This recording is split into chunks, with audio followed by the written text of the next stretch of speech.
Good afternoon, everybody. My name is Douglas, for those who haven't met me yet, via email or via the help desk. And my colleague JP is on the other side. JP, say hi to everyone, please. Yeah. Hi, everybody. Hope everyone's well. Thank you, JP. JP and I have agreed that I'll be taking the first part of our presentation, the first couple of slides, that basically gives us a little sort of a point of context from Vula, and then slowly moving into Blue, which is the part that JP is going to do. So the first one, the first slide, JP, deals with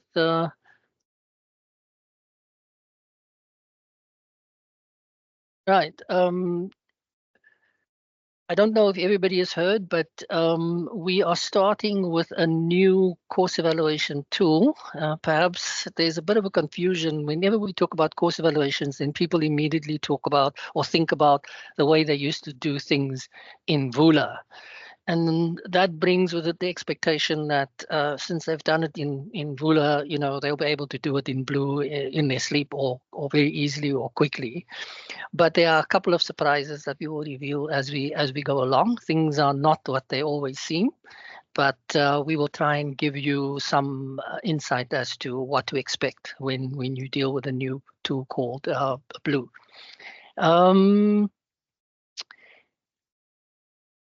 As you can see on the screen, and I'm not going to read everything that's there, but it's basically a new system that we're using. It's very mobile friendly.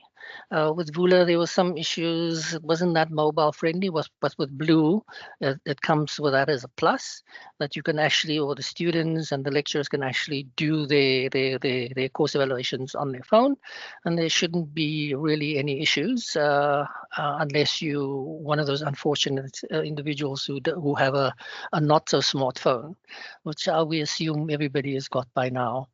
Some of the key features, as you can see there, would be that you can tailor your questions, you can send centralized and personalized email notifications, reminders, and so on.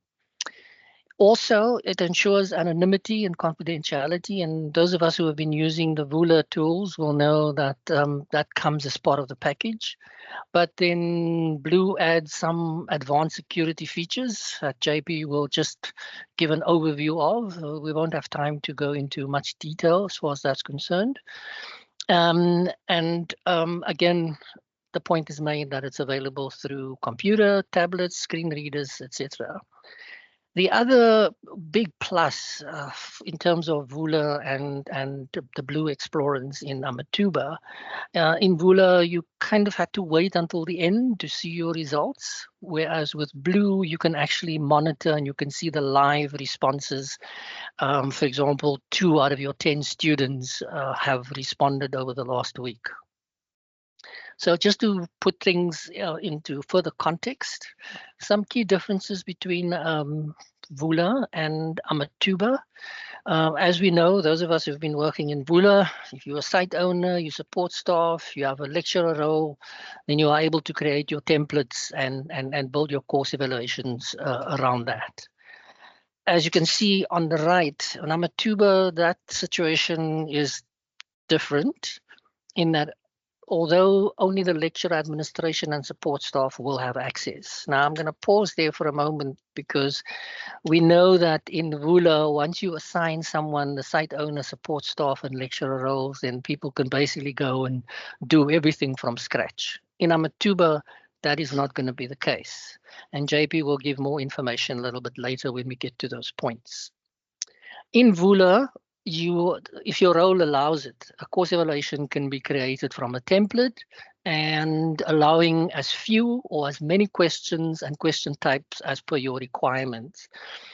And in Amathuba, again, it's going to be different because the questions are standardized. We have been speaking to faculty reps. Last year, we had a first run with Blue Explorance, or Blue as we call it for short, the help desk. And JP will be running you through what is meant by customizable, core, selectable, etc. But the main point to remember here is that unlike Vula, where you basically had a free for all in terms of your questions and question types, and you could even edit your rating scales, etc. In Amathuba, things are more structured. In the Blue course evaluation in Amathuba, it's more structured. And then in terms of ownership, the last point in Vula, the owner of the evaluation in Vula can access and download the full course level evaluation report and data, whether it's Excel or CSV, that they can do.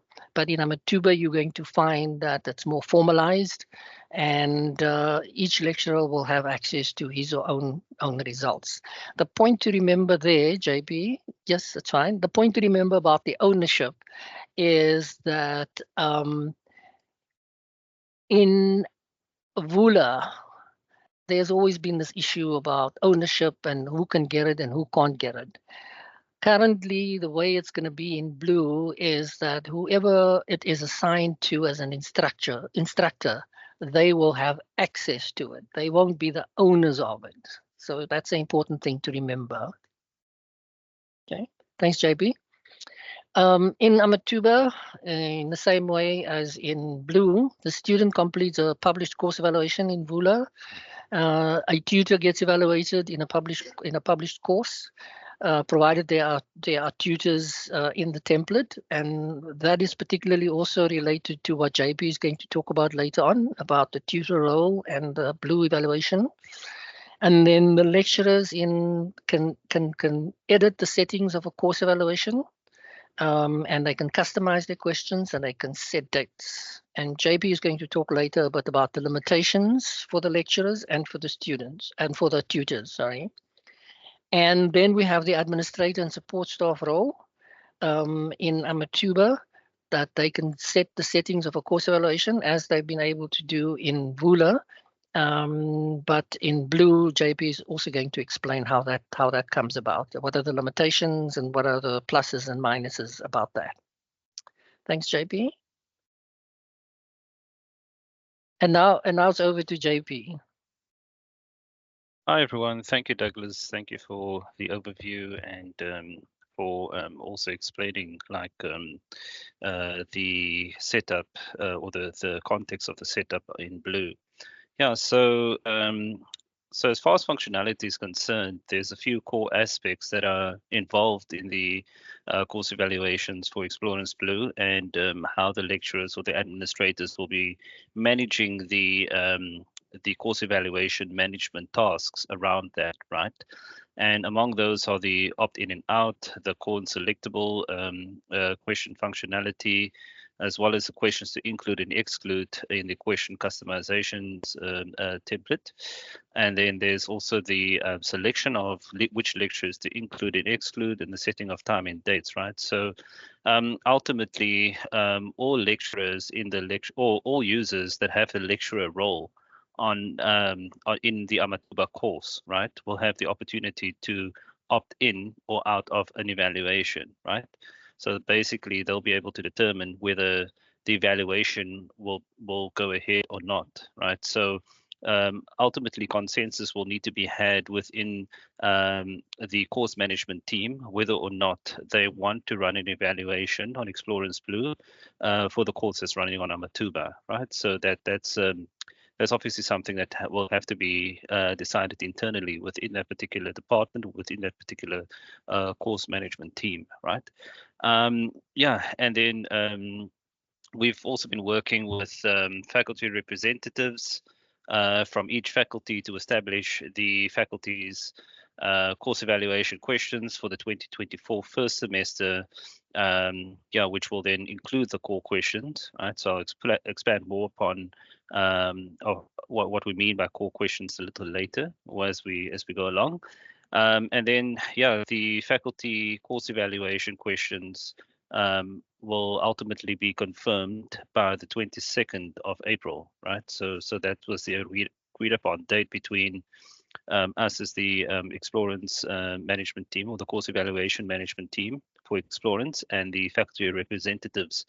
Okay. Ultimately, the core questions means that they are questions that are unchangeable in the course evaluation, right? So among all the questions that we would be receiving from the faculty representatives that the faculty agreed upon that we should include for their course evaluation template. Yeah, there will be some questions which we refer to as core questions, which will ultimately be included and be unchangeable, right? In other words, it's like across the board within the faculty, they cannot be excluded from a particular course's course evaluation, and yeah, and neither can their text be changed, right? Once they are added.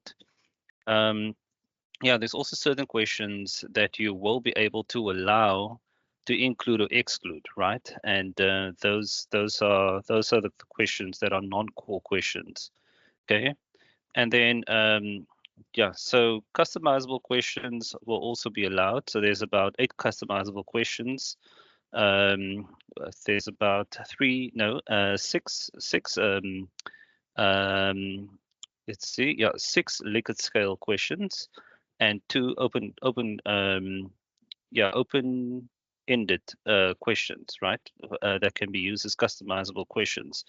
And I'll elaborate a little bit more about what that means, right? So, but just in a nutshell, customizable question is a question that that the particular course can include for their specific course, right? The particular course management team can include for their particular course, right? So these questions are basically specific to the course, right? And it's really it's something that the convener or the lecturer, the senior lecturer on the course, can decide whether or not to make use of, right?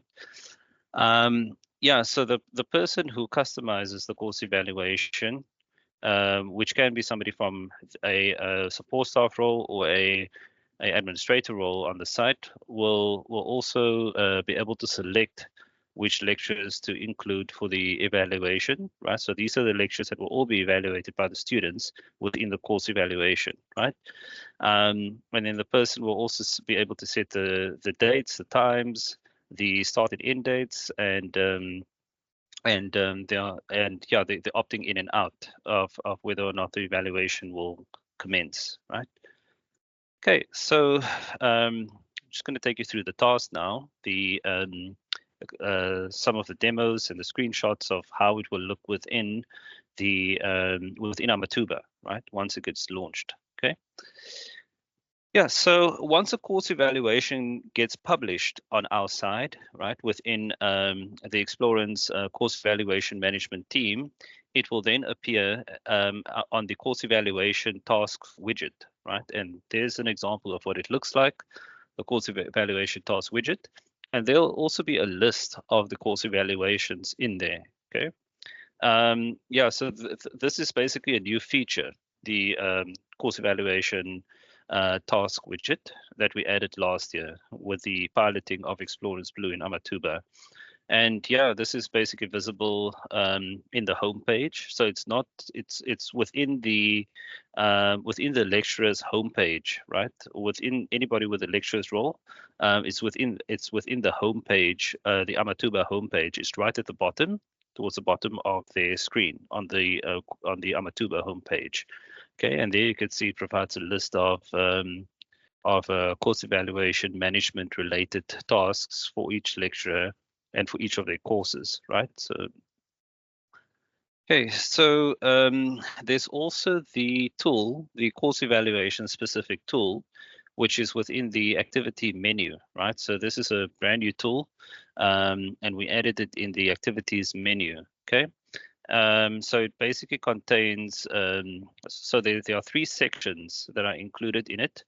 So you can see it's the current evaluations, the other evaluations, and the open or completed sections, right? So yeah, the current evaluations that contains the lecturers, course evaluation tasks for that specific course or that immediate course, right?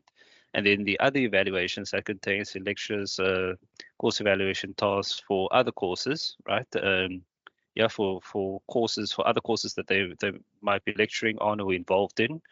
And then yeah, the completed evaluations or the open open completed evaluations, that basically indicates whether or not I mean that section contains the evaluations that's been completed already, right? So it will then, so if it had been completed under current evaluations, it will then move to it. It will move to completed evaluations to that section. Okay, and then there's also status series next to it. There you can see it says open or completed right now.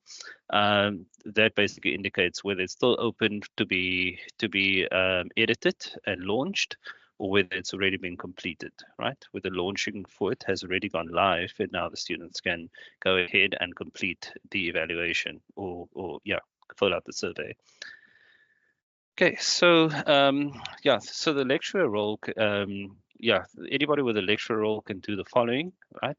And this, I know last year there were also some, well, there were also administrators that took on this responsibility, or support staff role members, but they could basically opt in and out of an evaluation. So by selecting the yes option next to opt into this evaluation, right? And we'll go into all of these functionality items. We'll go into a bit more depth in the demo as well. Yeah, so yeah, so that's what they can do. They can also choose which lectures to include or exclude, and they can do so by selecting the arrow next to the update your question selection for courses, right? And then after that, they can also complete the fields for the start dates and end dates, setting their start dates and end dates, and then complete the question personalization or customization template within the question customization task, right? And then once all of that is ready, they can select the checkbox next to the "I have finished all my tasks. Please stop sending me reminders" field, and then select the launch button, right? But before they get to the launch button, it's usually best practice just to have consensus among the rest of the course evaluation team to check whether everything has been included, and especially the customizable questions, right? The question customization tasks. It's usually best practice to do that. Yeah. So here's an example of what the question customization template will look like. And we'll go into a bit more depth there around the functionality that's involved there, and do a bit of demoing around that as well, and how you go about submitting it, right? Yeah, so once everything has been completed, you can then go ahead and select the launch button. Just remember to just select the checkbox to say that all the tasks has been completed, and then the course evaluation will then get launched in order for students to complete. Okay. Yeah, so we were talking about the types of questions earlier. Yeah, so we were talking about that. So there are some definitions of what's meant between core, selectable, and customizable questions. So in a nutshell, core questions are questions that are standardized across the faculty. In other words, they'll be included in every single course, right? Or in every single department's courses across the faculty.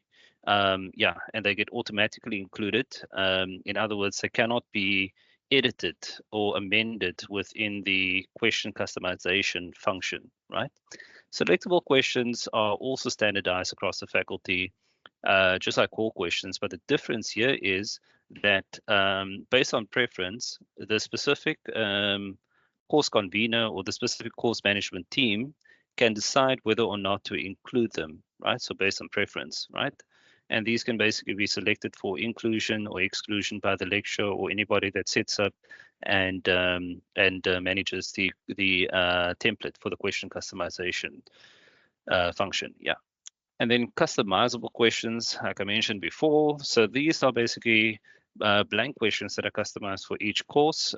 So either by the lecturer or the admin, and they are added once off, right? So they cannot be reusable for another evaluation, right? So if you had to complete one for the upcoming course evaluation for this semester, those and you were looking to then have those questions carry over, the customizable questions, you'll have to set them up again, manually set them up again, right? So they won't be carrying over to the next semester's course evaluation. Okay. Yeah. So so that's basically what it looks like, the blue interface. Okay. For the different course evaluations that have been launched or that's been published. So before I go into the student experience, I'm just going to do a bit of a demo on the course evaluations management tasks, right? For the lecturer's view. Okay. So I'm just going to pull up my other screen, and then I'm going to show you how to go about it. Okay. So ultimately, this widget here, you can see, I'm in the Amathuba homepage, right? So just to refresh that, just to show you exactly what it appears. So when you log in, this is obviously what you're going to see.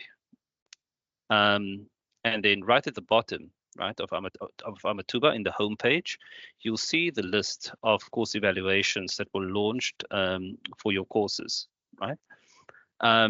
From here, the lecturer can then go to a specific course evaluation task, right, within this list, within this course evaluation task management list. It will also say what kind of task it is. If the task hasn't been touched yet, if a course evaluation management task hasn't been touched yet, and it's the first time that it's going to be worked on, the question customization function for that will not appear separately on the widget. It will only be the course evaluation management task, right? Because ultimately the question customization task is basically part and parcel of the course evaluation management task. But this is just for easy access, that it comes up later if it hasn't been completed. And it's also a good reminder for the lecturer that firstly, whether it's been completed or not, or whether it's that it still has to be completed, right? So if I go into it, then select the course evaluation link, this is what will appear, right? So now I'm accessing this as a lecturer. It will say the pending status here in top, and then it will also show the for which course it is, right? So it will say course evaluation, course evaluation for the specific course, right? So this is basically the name of my course in Amathuba. So that's where the name of the course will appear. Okay. So from here, you can go ahead and select the create button. Okay. And there your task management widget will then open up, right?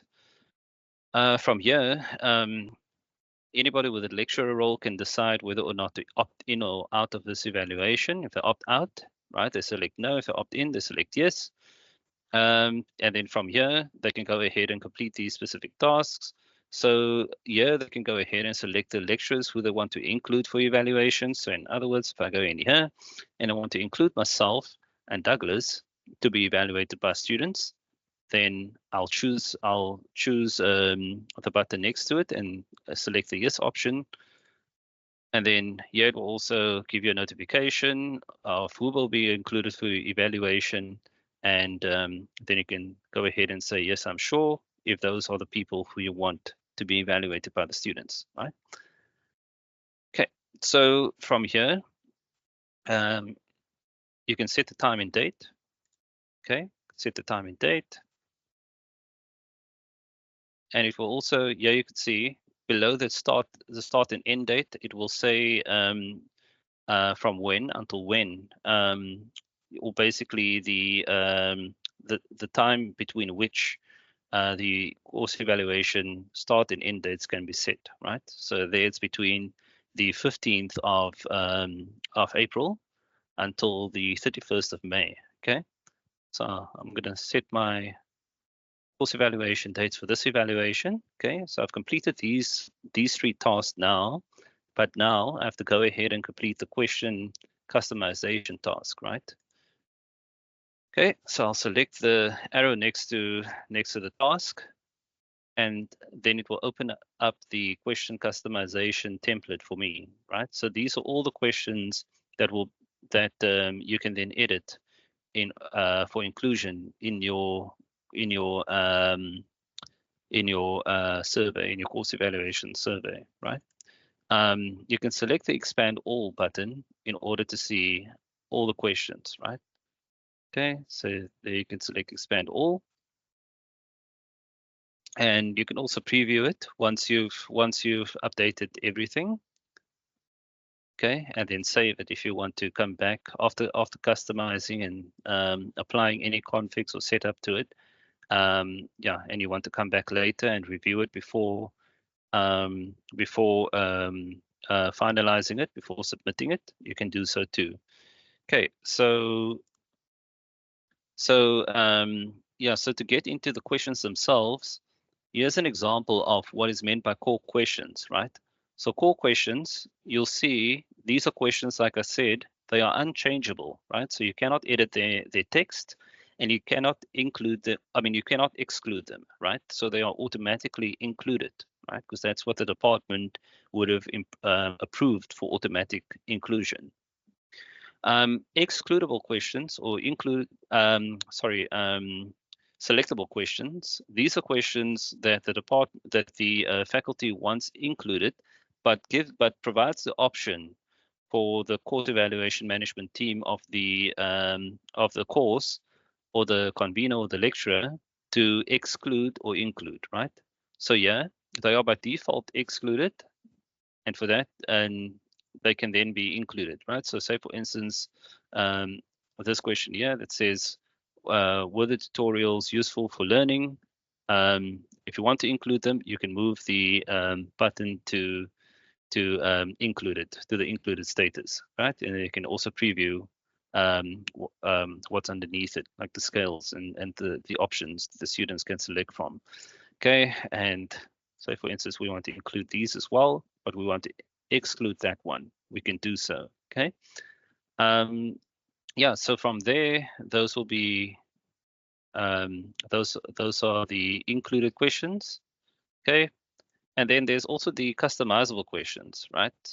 So the customizable questions, it will also have the included and excluded options next to it, but the question is not preset, right? So this is where you can go ahead, or as a lecturer or the administrator who will be helping the lecturer can go ahead and set the question, right? So here, for instance, if you want to add a question saying the course material was helpful. Okay. So there you can see the question now appears. And once again, this is the question that gets set by the course management team themselves, right? So the option is just there for them to be able to set it, right? But they ultimately make the decision whether or not they want to use all of these, or at least some of it, or none of it at all, right? And then you can also see how it will appear. You can see the scales, the available scales underneath it that will appear, right? So I'm going to make another example just to show it with a different scale. Yeah, let's quickly do that. So yeah, we'll add another customizable question. How often did you attend lectures? Okay. Okay, so it will appear there. You can show the options, and then they can select. So these are the options that the students then will be able to select from.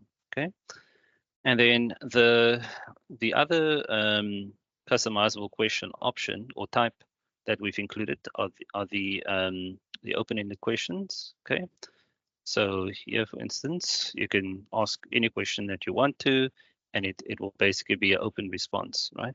A free-form response. So here we can say, did you, or please provide the names of the books you bought for the course. And then the students can give free-form answers in there. Okay, so this is open-ended. Okay, and once again, just to mention also, yeah, so for that particular, should you choose to add a customizable question, but you want to exclude them, you can do so too, right? Yeah.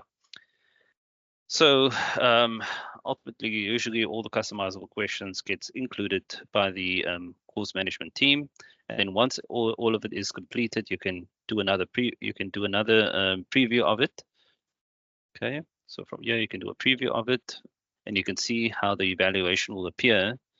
Okay, you can then see how the evaluation will appear to the students. Sorry, I'm just trying to get back to, yeah, there we go. Okay, so that's how it will appear to the students. And then once this task is done, you can then complete it by submitting the question customization template. Okay. And then from here, you can go back to the course evaluation management widget. Okay. And then here you can see now it will say task complete, right? So there'll be a green checkbox next to this task. And then, so everything is set, right? We've opted in. We said, yes, we want to opt in for this evaluation. We've set our lecturers, right? So there they are, myself and Douglas. And then we've completed the question customization template as well, right? And then we've set our time and dates. Once everything's done, we can select the I have finished all my tasks. Please stop sending me reminders checkbox, and then launch the course evaluation. Okay, we'll give a notification of all the tasks that you've completed, and then if you're 100% sure that everything is as desired, you can go ahead and select the yes, I'm sure button. Okay. And then you'll see that the widget will then change, right? So after this, the students will then receive their course evaluation notification email to say that the course evaluation is ready for completion, and they can then go ahead and select the link in order to complete the course evaluation. Okay, but I'm just going to go back to the slides quickly before I go into further depth about how to use this widget here. Okay.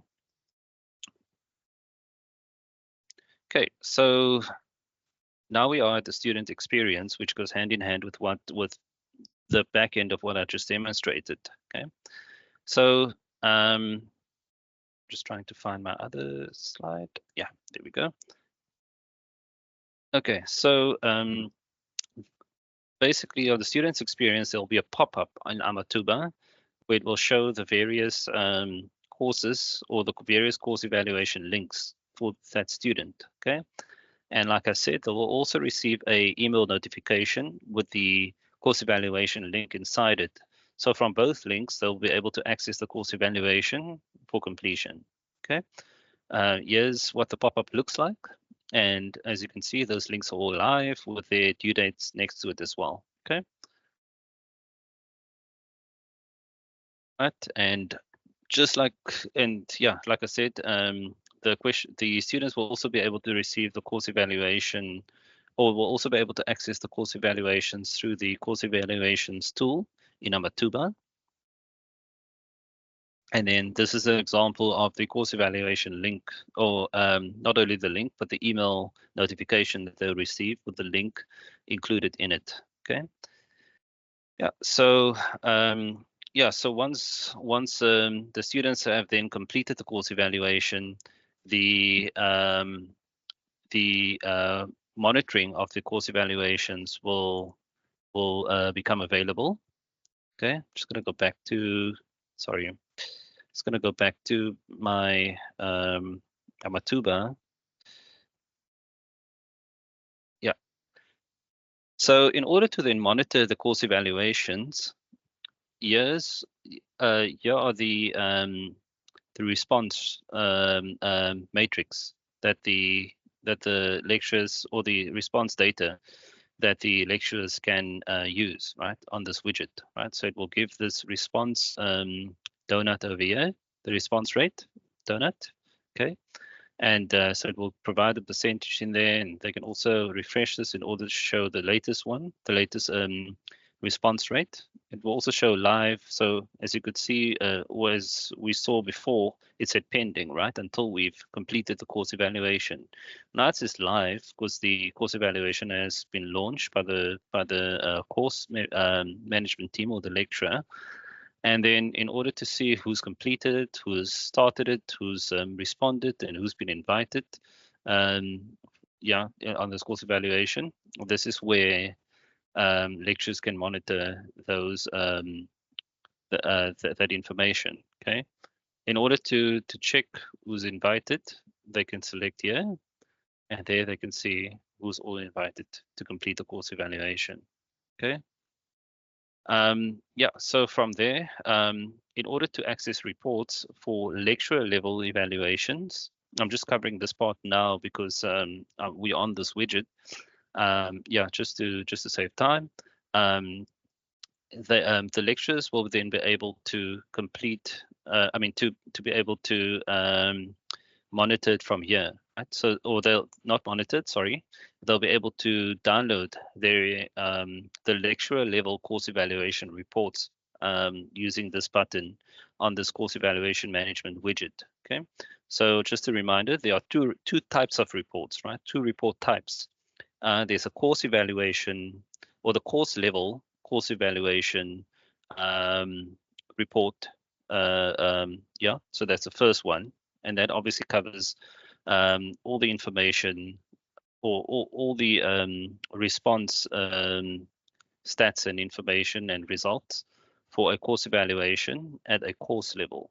Okay, and then we have the lecturer level course evaluation. Okay, and that covers the lecturer level section for that particular evaluation's results. Okay, and the lecturer level course evaluation report can be downloaded from here by each lecturer using this button here.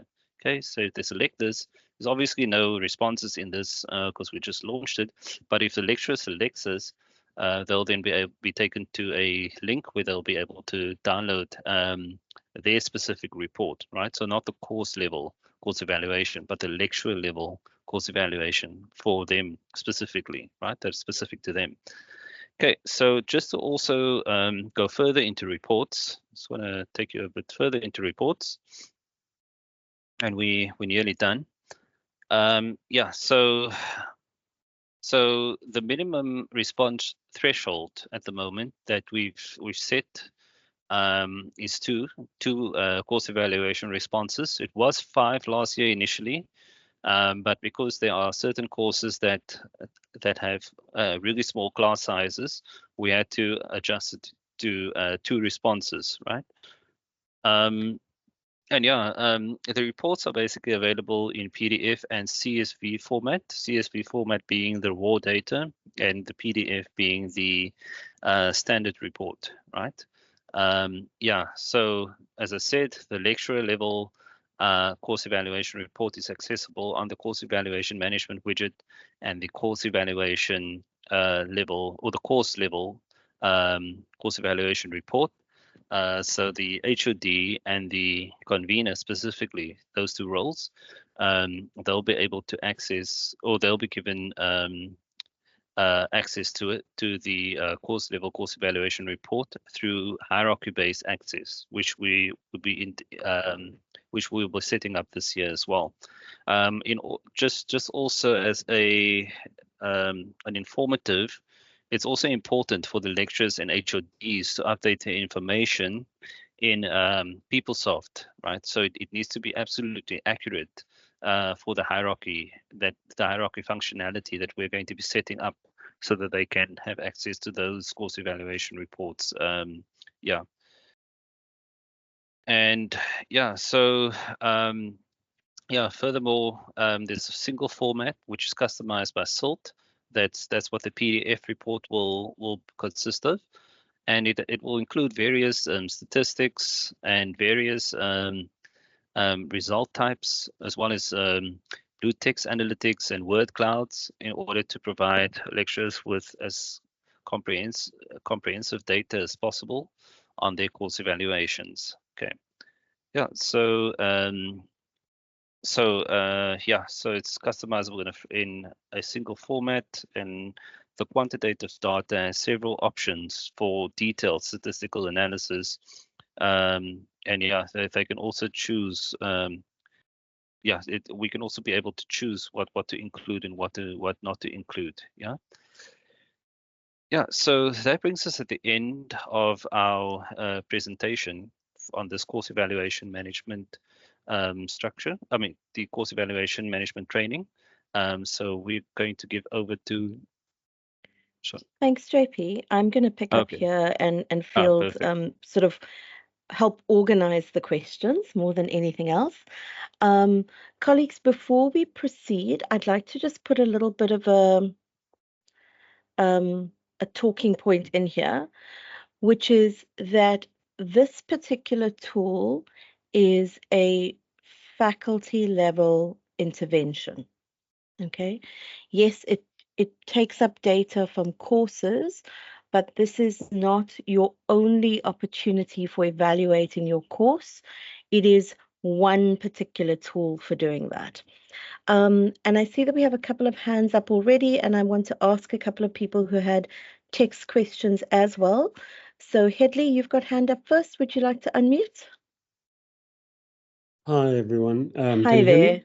Can Yeah. hear you beautifully. Thank you. Yes, thanks so much for your presentation, and I'm really happy that the course evaluation architecture is getting this close attention. Thank you so much. I mean, from my point of view, all that really matters is comments. You know, statistics doesn't really help you improve a course, and it doesn't help lecturers with amassing course evaluation information for promotion and so on. So I'm just wondering to what extent one can, both within the core question and also in the selectable and customizable questions, foreground a sort of comments-based response. And for example, if a student's going through the evaluation and they're ticking the multiple choice, but they don't fill in the comments at the bottom, does it mean that they've completed the evaluation? Because we want to, in a sense, incentivize students to, you know, complete evaluations. And it would make a huge difference if it was only considered complete if there's a meaningful paragraph there. Yeah, thank you. Thank you. So Headley, I want to say, first of all, I fully understand where your question's coming from, because I think it comes from like a course lecturer convener perspective. We're constantly thinking about how do we make our courses better year on year. And I think that the Explorance Blue tool, while it supports with that, isn't trying to answer that question fully. There are some ways that it helps us to answer that question, but it's also really a powerful tool for looking across courses. So it's not just a tool for in-course evaluation, it's kind of a tool for cross-course evaluation, which is why some of it feels a little bit less than suited to kind of a lecturer, convener, designing a course perspective. JP, I'm wondering if you can address Headley's two technical questions, which was around where can questions be edited, core or customizable? And then second of all, is there a way to block students simply ignoring the text box option and opting for multiple choice? Yeah. Thanks, Shanali. Yeah. So all questions are custom or standardized, right, on a faculty level, right? All the core questions. Yeah, all the core questions as well as the selectable questions, right? So they basically send us those questions and then we add it for them. And then we then go ahead and also add the options for them to add customizable questions, right? So if it is a requirement and your faculty rep has reached as gotten consensus from the broader faculty, then we can do so. Yeah. It's really the faculty's preference of how they want their questions to reflect and what questions they want to include. Yes. Yeah. Headley, do you want to chat back to that? I think it's important. Unmute and please say something. Yeah, can I? Yeah, thank you. No, I appreciate that you're working with that constraint. I mean, you know, I appreciate that there's always a balance between standardization and customization. But first of all, it would be great if one didn't have to repeat a course evaluation process twice within a department to get meaningful information. Because, you know, at the end of a semester, we've got a lot of things going on. And, you know, so it would really make such a huge difference if there was slightly more customizability into these, where we could get qualitative data that we can archive for our department and for our. So it's very hard to get consensus from faculty and faculty reps and so on. We just need a sort of way we can customize a bit more from within our disciplines and our departments. So that that's my response. Thank you. And I think particularly a faculty as big as humanities, with as much variation as there is in humanities, there is, Hedley, an evaluation project that's running across the university at the moment. I would encourage you to please, perhaps I can connect you with the person who's chairing that project, and I would encourage you to address this directly with them. Because I think in large faculties, it's a problem. In faculties with lots of variation, I mean, humanities has everything from tiny courses, just, small groups, less than 15 people, all the way up to like psychology with its 1,500 or whatever. And so I think the gathering evaluation data in those contexts is tricky at the best of times.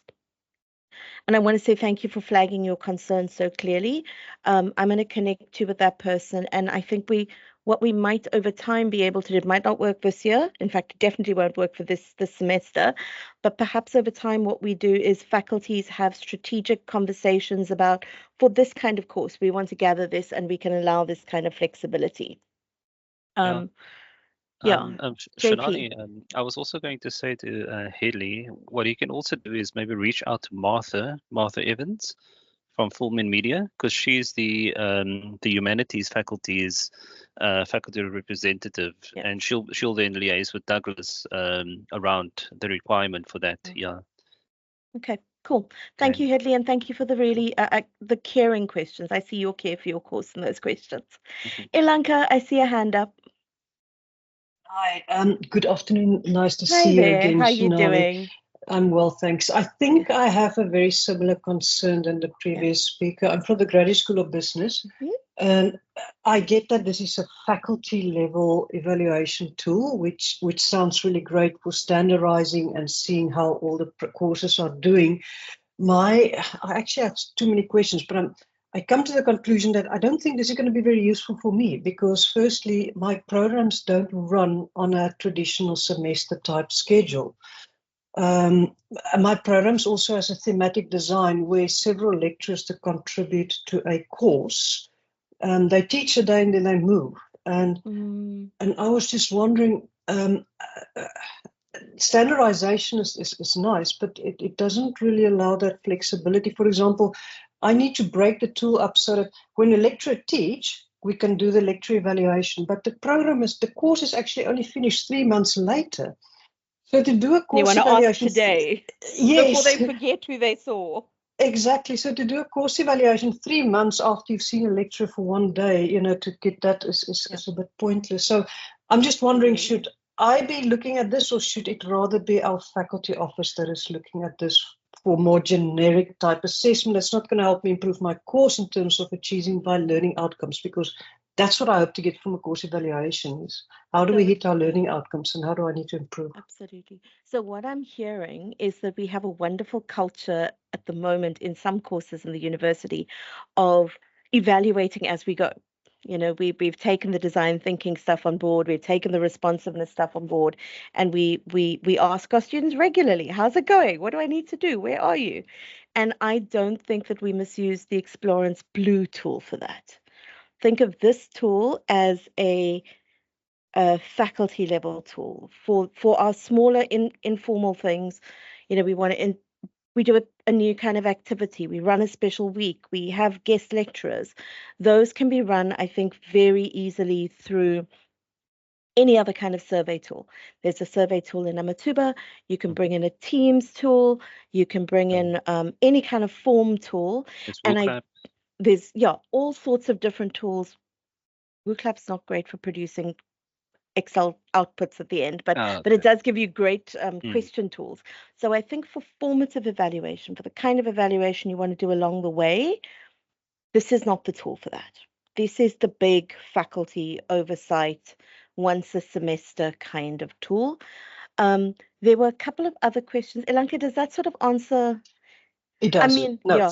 Thanks so much. I For get now, it. Yeah, for no now, problem. okay. So For I now, want it's to fine. say Thank you that so much. for now, where we are, there are conversations about how do we make this tool more adaptable at different points, so that we don't lose data to other systems that should all live within this one system. So that's oddly enough, UCT seems to consistently put pressure on our tenders to do things differently from the way that the various vendors and companies conventionally do them. So this is us changing practice in the world a little bit. I No see problem, fine. Nsiki had, thank you, Alanka. I see Nsiki had a hand up.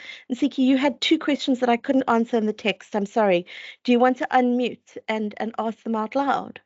I just want to go back to I want to see which ones have you not answered. Sure. I do just also want to say, JP, if you're sharing your screen, we can see your emails. Okay. Good afternoon, colleagues. So one of the questions, so I mean, we've already gone through a trial phase. So last year, my students had to use this tool. Okay. And I mean, there were a lot of challenges. I had a conversation with JP around that. So one of the concerns, and I think it also speaks to what is happening in the business school, we have a lot of guest lecturers. I mean, you know, you only evaluate at the end of the semester, and somebody was teaching at the beginning of the semester. So obviously students will not remember everything. And they've said that in the evaluations in previous years, that, you know, they would, ideally one would prefer that.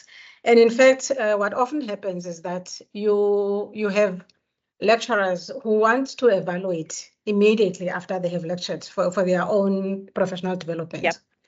So I think then I'm on this page because we are a service course. We service everybody. I would think that the faculty should, if they are evaluating for the faculty, it should be that they're evaluating from a program-specific approach. So if, for instance, so in our case, it's medicine, OT, physio, audiology, and speech. So they could insert some of our questions in their, you know, but I mean, it would have to be a different approach, because when we evaluate, so for instance, the other question that I asked was around language. So we don't use tutors, we use facilitators. And also, I mean, when you have guest lecturers, you want to be specific because those are once-off encounters. So I was wondering then, because when we had this discussion previously, I felt that there was duplication. Students had to answer the same questions over and over again. Now, as someone who has an interest in student development, I worry about that because it does affect uptake. You know, if students have to answer the same questions, you know, you can only comment once about your engagement with the Student Wellness Center. You can't do that 5 times. Or however many times. So I think that that's something that needs to be looked into. And I was also wondering if we could have access, I suppose, I mean, I should have that discussion with Greg, if we could have access to the questions. Now, I teach in the 2nd semester, but I would prefer to have access to the questions and provide that input and the tweaking, because once you start teaching, there's no time to make adjustments, you know, to the tool. There's a lot of pressure. And yet now, I mean, I know who's coming in. I can, you know, think through the questions that I would want to include. We do have specific questions that we want to include. And also in our case, because we only see students once a week, I mean, we have limited contact time. So we use our course evaluation as a tool, not only for feedback on what we have provided, but also to see if the adjustments that we make to the curriculum are making sense to students, if I may put it that way. Yeah, absolutely. So I think for now, Nsiki, what we're going to need to do is we need to look at 2 different solutions to your problem. Because one of them is very much a I keep using the term formative evaluation. It's like, how Yes. do I keep changing my course as I go? How did this particular activity go? I think there's that question. And then there's the kind of summative process. When I was in conversation with someone the other day, they did say to me, look, Explorance Blue is capable of doing those kinds of things. And so I think what we need to do is we need to tease apart what are kind of formative evaluation needs that we can give staff more control over, and then what are the kind of end of course summative evaluation of the course that faculties want to do in a more standardized way that allows them to compare data across courses and read the student experience in a program, say, rather than in individual courses. But thank you for your questions. What we will do is we will be taking these questions forward as well.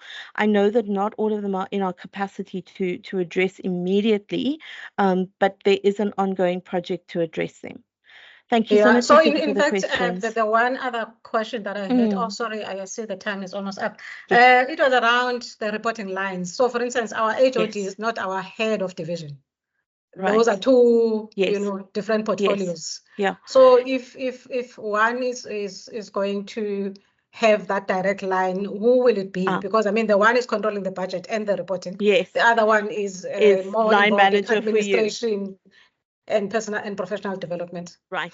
And so those are things that I think can be very easily sorted out within the system. It's just a case of nominating who the reports go to from the faculty perspective. JP, do you happen to know who the health sciences faculty rep is?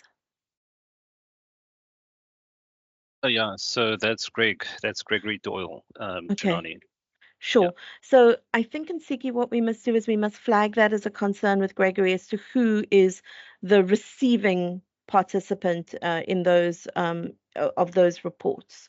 Okay. Okay. All right. Thanks. Thank you. Thanks a And lot. JP, will you make a note of that as well? Because I suspect you see Greg more often than I do. Yeah, so Greg so Douglas is basically Greg's liaison, or the Yes, liaison okay. for the health sciences. So Okay, we'll make perfect. a note of Then that. Douglas Yeah. will flag that. Yeah. Thank you Yeah. so much. I think that, folks, it is 2:00, but I know that Jonathan had a question that I think was very similar to Renee's question about Jonathan. Is Jonathan still in the room? Jonathan may have. Yeah, hi Jonathan. There we go. Yeah. Do you want to ask your question? Sure. It was really about, so for instance, on my course, I might have 3 different lecturers and maybe 10 different tutors, and an individual student will only have one of those lectures and perhaps 2 of the tutors. And so it's very important that they, for a start, only get to evaluate those particular ones. And then secondly, the types of questions that I would like to ask students about a lecturer are different to the types of questions I'd like to ask them about a tutor. So it doesn't look like it's customizable in that way, but yeah, I'd be interested to know if that's possible potentially in the future. Thank you. That's an important question. JP, any sense of, if not current customizability, then future ones?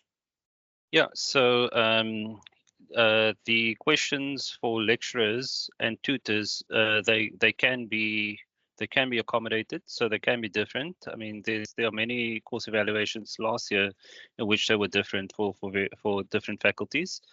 And then, yeah, as far as the selecting of tutors and lecturers are concerned, we are at the moment we are enabling that as well. Yeah.